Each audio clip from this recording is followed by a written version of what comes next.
A herança para os filhos da promessa, para os filhos livres. Gálatas capítulo 4, versículo 28 ao 31. Mas nós, irmãos, somos filhos da promessa como Isaque. Mas como então aquele que era gerado segundo a carne perseguia o que era segundo o Espírito? Assim é também agora. Mas que diz a Escritura? Lança fora a escrava e seu filho, porque de modo algum o filho da escrava herdará com o filho da livre.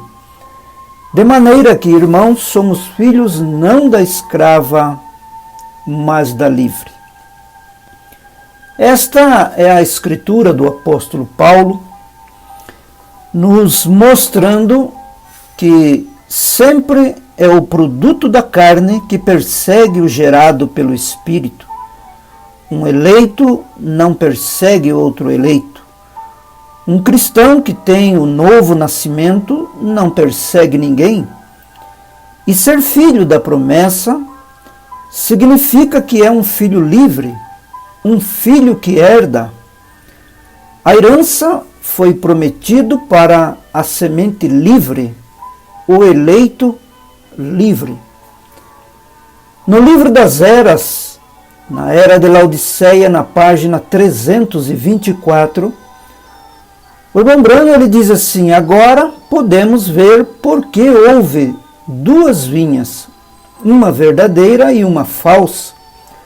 Agora podemos ver por que Abraão teve dois filhos, um segundo a carne, que perseguiu Isaque, e um segundo a promessa.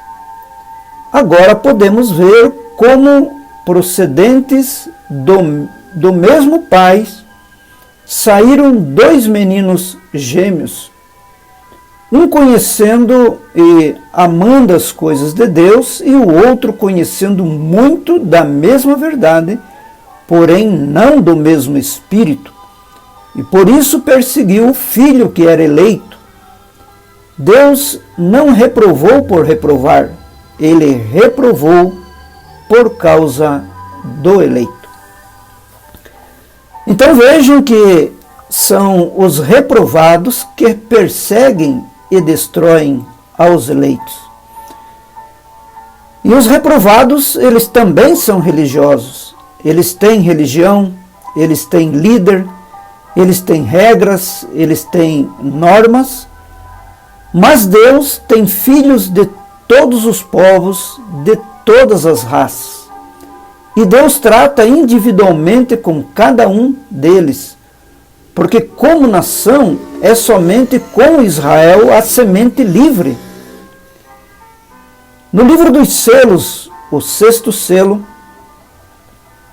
o profeta diz assim no parágrafo 116, lembre-se, ele trata com Israel como nação sempre, é a nação de Israel, os gentios como indivíduos, povo tirado dos gentios, e os gentios tinham de fazer formada de todo o povo do mundo, de modo que aqui e acolá há um judeu que entra nisso, você está vendo?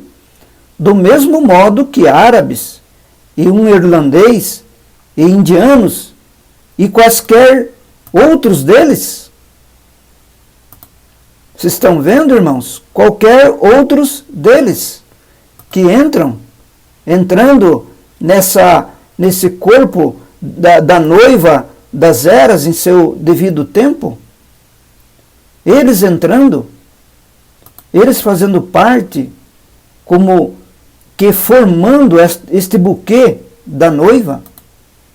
Isto é o profeta falando aqui nesta mensagem, o 6º selo, aqui do livro dos selos, parágrafo 117. Para você observar e perceber esta forma que Deus está trabalhando. Trabalhou lá e está trabalhando aqui agora. Então o profeta diz: Está vendo? Do mesmo modo que árabes, e um irlandês, e indianos, e quaisquer outros, é todo o povo do mundo que forma esta noiva buquê. Então, irmãos, Deus, ele é justo. Israel teve seu tempo na primeira vinda, mas eles foram cegados para que os gentios entrassem. E neste período dos gentios, desde Paulo, muitos entraram para formar este buquê da noiva, que foram indianos, judeus, árabes, muçulmanos. Isto tudo no período dos judeus, dos gentios, digo, porque a noiva é tirada dentre os gentios. Os 144 mil não são a noiva, não será a noiva, porque a noiva são pessoas eleitas de todas as nações, entre todos os povos da terra. Você veja que índios aceitaram a mensagem nos dias do irmão Brana. A sua própria mãe era meio índia e ela aceitou a mensagem. E índios ainda continuam recebendo a mensagem hoje, lá nos campos missionários, em todos os continentes, porque o profeta está falando aqui de uma noiva que formará um buquê. Você veja que o irmão Brana tinha amigos índios, ele pregou em aldeia de índios, ele conheceu índios em todo o mundo, nos Estados Unidos, no Canadá, na Europa, na África, porque lá na África eles chamam Hottentote, que foi o nome dado pelos colonizadores europeus para o índio africano. E hoje, a mensagem de Elias ainda continua salvando índios, salvando gregos, salvando muçulmanos, salvando pagãos, salvando judeus. Veja, salvando pagãos. Aqueles pagãos que criam em mais de um Deus, pagãos que criam em uma trindade de pessoas da divindade, que somos nós, os gentios pagãos de nação e de religião. Estamos falando aqui, irmãos, de um buquê que Deus está compondo a noiva, tirada de todas as eras da igreja.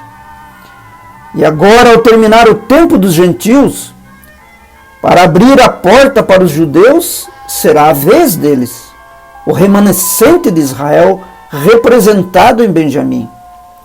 E de igual modo, Deus salvará muitos através da tribulação, o remanescente gentil, a sobra do tecido, as nécias que não subiram no arrebatamento. Porque Deus, esse grande Deus que é justo, este grande Deus cuja justiça é uma justiça perfeita, não a justiça do homem, não a justiça humana, mas uma justiça perfeita, ele salvará muitos através da tribulação. O próprio remanescente gentil salvo, o remanescente de Israel, 144 mil salvo.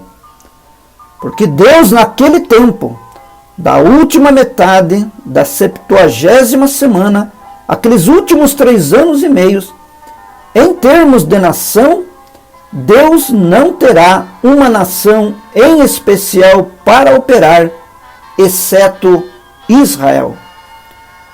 Parágrafo 118 do 6º selo, o profeta diz, quando se refere a tratar então com Israel, nesta última parte da 70ª semana, ele trata com eles como nação, não trata mais com os gentios. O pacto com o filho da escrava está incluída no decorrer das eras e até mesmo no período da tribulação, onde haverá outro buquê de salvos que sairão da grande tribulação.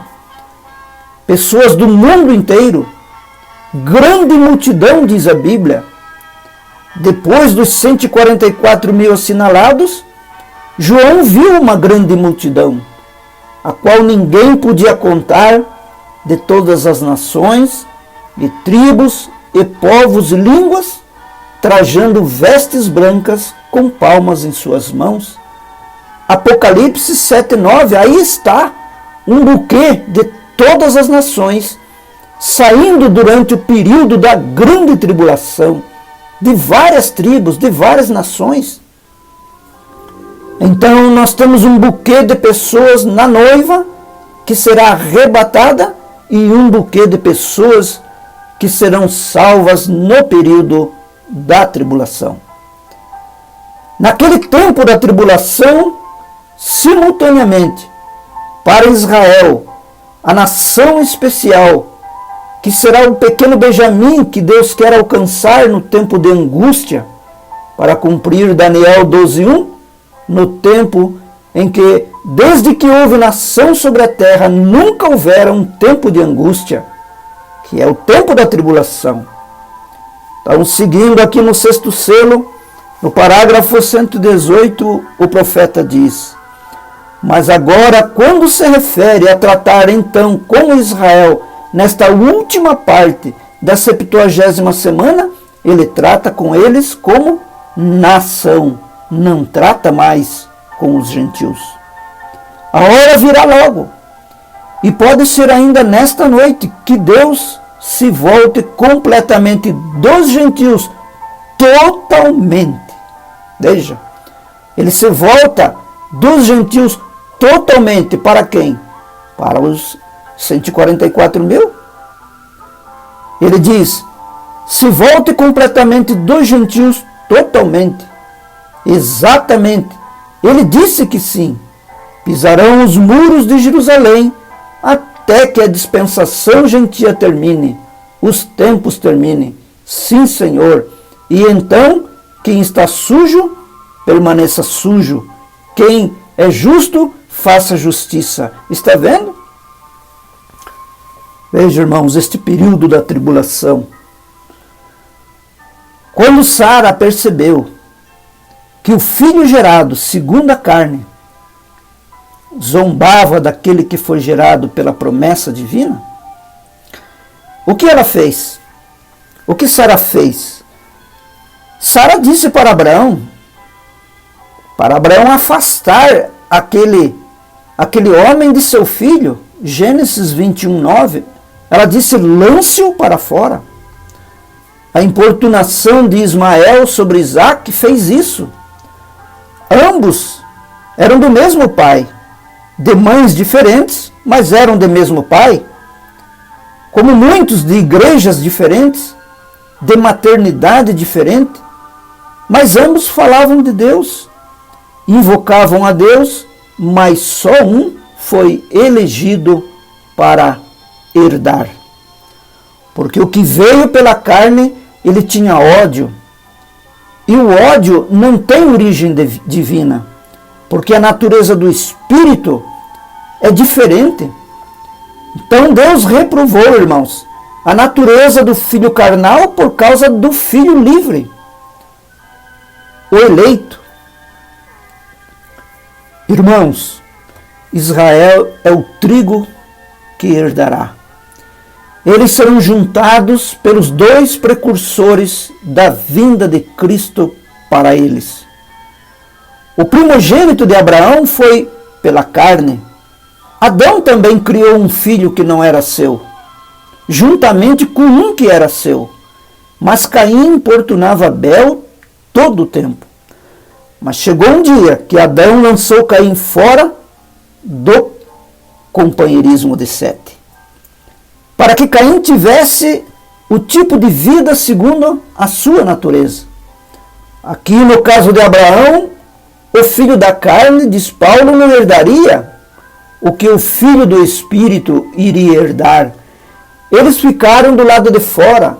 Lança fora, disse Paulo em Gálatas 4. Mas os filhos que herdam, estes de maneira nenhuma será lançado fora. Olha, irmãos, Isaac se tornou uma grande nação. Ismael também se tornou uma grande nação. Como Jacó também se tornou uma grande nação. Como Esaú se tornou uma grande nação. Mas lá naqueles dias, naquele tempo, lá sempre o carnal importunava o espiritual e continua assim até hoje. Preciosos irmãos, vamos manter marchando. Vamos manter marchando em afeição, debaixo do amor divino. Não se posicione a favor de um e contra o outro. Não imita qualquer parecer discriminativo, não ataque, não provoque. Porque um cristão, ele não causa dano a ninguém em particular. Ele causa dano, mas só ao diabo. Não desenvolva nada contra ninguém, só porque ele não vê como você vê. Ou então, eu quero dizer que você, irmão, vai perder o sentimento se você fizer isso. E isto vai afastar Cristo de você. Não compactue com o pecado, com a incredulidade. Deixe Deus cuidar das coisas, porque Ele sempre cuida melhor. Apenas firme, mantenha firme. Se a palavra diz isto, afirme com coragem que é isso. Deixe o resto com Deus. Deus não discute, tampouco seus filhos. Amém? O Senhor te mantenha fortalecido. Shalom.